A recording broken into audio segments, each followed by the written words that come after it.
This is just a sample of the audiobook. To get the complete audiobook, access the link posted in the first comment.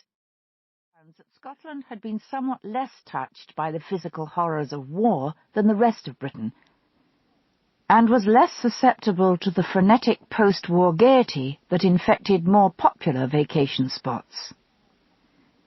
And without discussing it, I think we both felt that it was a symbolic place to re-establish our marriage. We had been married and spent a 2-day honeymoon in the Highlands shortly before the outbreak of war 7 years before. A peaceful refuge in which to rediscover each other, we thought, not realizing that while golf and fishing are Scotland's most popular outdoor sports, gossip is the most popular indoor sport.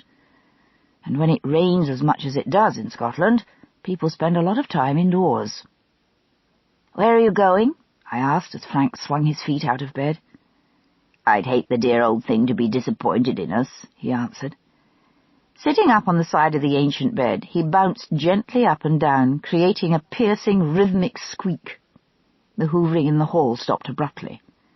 After a minute or two of bouncing, he gave a loud theatrical groan and collapsed backward with a twang of protesting springs. I giggled helplessly into a pillow so as not to disturb the breathless silence outside. Frank waggled his eyebrows at me. "You're supposed to moan ecstatically, not giggle," he admonished in a whisper. "She'll think I'm not a good lover." "You'll have to keep it up for longer than that if you expect ecstatic moans," I answered. 2 minutes doesn't deserve any more than a giggle." "Inconsiderate little wench. I came here for a rest, remember?" "Lazy bones. You'll never manage the next branch on your family tree unless you show a bit more industry than that." Frank's passion for genealogy was yet another reason for choosing the Highlands. According to one of the filthy scraps of paper he lugged to and fro, some tiresome ancestor of his had had something to do with something or other in this region back in the middle of the 18th, or was it the 17th century? "If I end as a childless stub on my family tree, it will undoubtedly be the fault of our untiring hostess out there. After all, we've been married almost 8 years. Little Frank Jr. will be quite legitimate without being conceived in the presence of a witness." "If he's conceived at all," I said pessimistically. We had been disappointed yet again the week before leaving for our Highland retreat. With all this bracing fresh air and healthy diet, how could we help but manage here? Dinner the night before had been herring, fried. Lunch had been herring, pickled.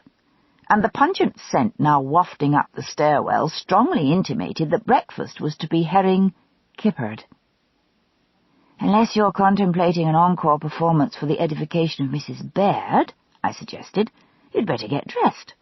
Aren't you meeting that parson at 10?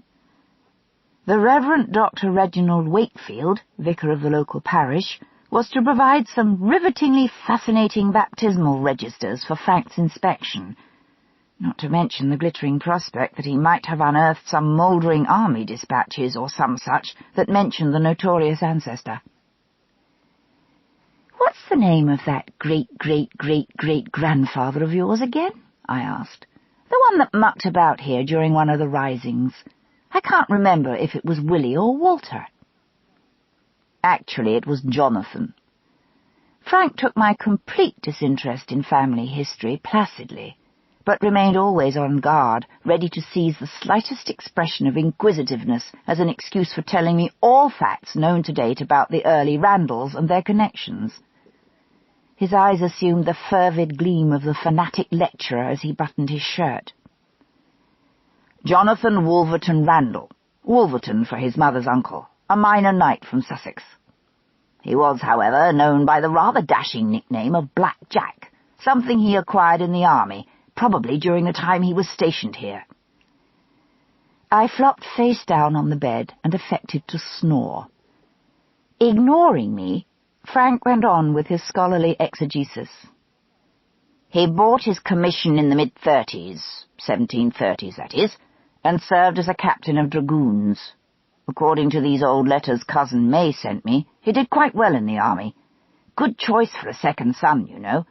His younger brother followed tradition as well by becoming a curate, but I haven't found out much about him yet. Anyway, Jack